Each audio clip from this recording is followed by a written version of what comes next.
Kroçera Costa Voyage, e cila shpëtoi 2 peshkatarët e Vlorës, ka mbritur mëngjesin e së shtunës në portin e Durrësit me një numër të madh turistësh nga vende të ndryshme të botës.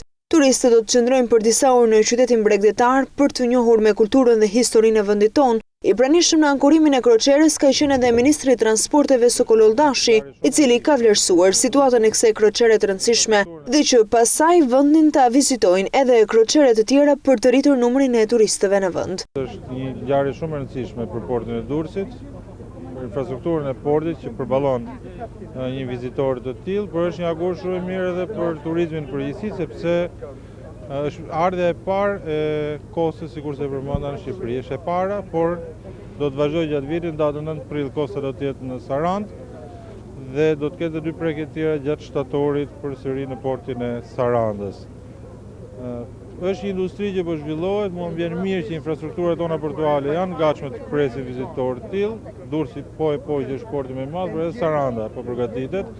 Ne shumë shpejt do të përfundojmë punimet për kalatën e re të anijeve Krujës në Sarandë.